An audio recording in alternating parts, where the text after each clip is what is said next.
বাবা, হুম, কিছু বলবি? কিছু টাকা লাগবে, দাও তো। কেন? সাদেকের কাছ থেকে যে 10,000 টাকা নিলি সেটা শেষ? টাকার কথা তুমি জানলে কি করে? তুই কি ভাবিস? তুই কি করিস না করিস আমার কানে আসে না? তাহলে নিশ্চয়ই এটাও তোমার জানা আছে যে ইটালিয়ান এম্বাসিতে আমি 9,000 টাকা জমা দিয়েছি। আজকে আমেরিকান এম্বাসিতে যাব।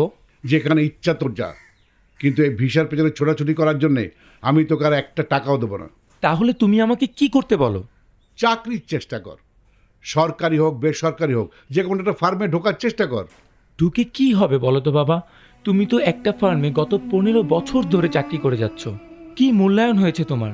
বেতন বেড়েছে গত 15 বছরে মাত্র 5,000। এইসব চাকরি করে তুমি কি আমার জীবনটা নষ্ট করতে বলো? ভিসার জন্য অ্যাম্বাসিতে ঘুরে জীবনটা নষ্ট করিস না। না বাবা, চাকরি বাকরি আমাকে দিয়ে হবে না। আমি বিদেশে যাব। হ্যাঁ, যাবার টাকা দেবে কে? গৌরী সেন? গৌরীশের নামে আমি কাউকে চিনি না। টাকা দিলে তুমিই দেবে। After all I am your only সান। বাবা, তুমি কি চাও না বিদেশে গিয়ে আমি টাকা কামাই, তোমাদেরকে সুখে রাখি, আমিও সুখে থাকি? চাই তো ঠিকই, কিন্তু যে ছেলে নিজের দেশে কিছুই করতে পারলো না, বিদেশে যে সে কি করবে? হ্যাঁ, 3বার মাস্টার্স দিয়ে 3rd ক্লাস পেয়েছিস, অনার্সে 3rd ক্লাস। বাহ, কি কেরিয়ার! বিদেশে গিয়ে উনি আমাকে উদ্ধার করবে। তুমি যাই বলো বাবা, আমি যা করব বলে ঠিক করেছি তাই করব। তুমি টাকা দাও আর না দাও, বিদেশ আমি যাবই।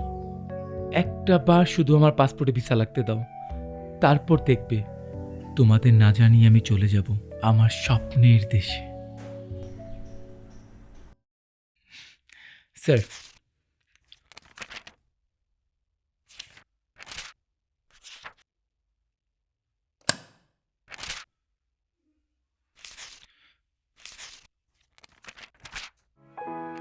Sir, I'm sorry. Sorry, why sir? Bank papers are not enough. Try next time. Sir please, ভিসাটা আমার খুব প্রয়োজন। I need to go to USA. Sir please, please sir. No. Go. Go. Sir, Go.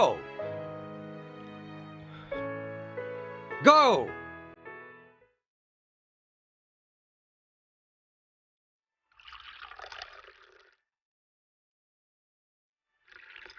ওকে দাও।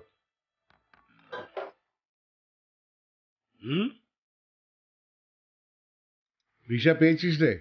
না, bank statement ভালো না থাকলে এত সহজে ভিসা হয় না। ভিসা যখন হয় না, তখন ভিসার জন্য কারি কারি টাকা খরচ করার কি দরকার? তোমাদের টাকা তো খরচ করছি না, সমস্ত খরচ দিচ্ছে মামা। কি যে কুমো তুমি আবার কোথায় যাচ্ছ? না, কেমন যদি পেটটা চিপা দিচ্ছে। এক্ষুনি আইতাছি। টাকা জারি হোক, ওভাবে খরচ না করে সংসারের জন্য একবেলা বাজার করে আনলেও তো পারতে, অন্তত সংসারের কাজে লাগতো। আহা, চুপ করো তো পাপিয়া। কেন চুপ করব? আমি কিছু বললেই তো বলবে সৎমা বলছে। তারপরও বলি, দিন রাত সংসারের জন্য আমরা যে কষ্ট করছি তা কি তোমার ছেলে দেখছে না? দেখছে, দেখছে, অবশ্যই দেখছে। তুমি তো সারাদিন পায়ের উপর পা তুলে বসে থাকো। কাজ যা করা তা তো করে খুশি আর বুয়া, আর টাকা কামাই করে আমার বাবা। বাপ কামাই করে বলে কি সারা জীবন পায়ের উপর পা তুলে সে কামাই খেয়ে যাবে? বড় তো কম হওনি। একবেলা চাউল তো দূরের কথা, একটা টাকা নিজে রোজগার করে বাবার হাতে দিয়েছো কখনো? লজ্জা করে না তোমার?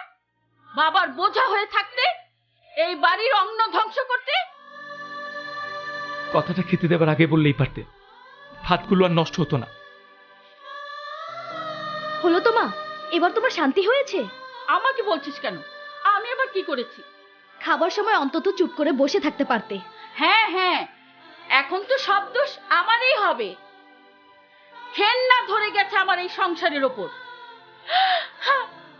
পেটের মেয়েও সৎ ছেলের সাথে তাল দেয়। মনে হয় যে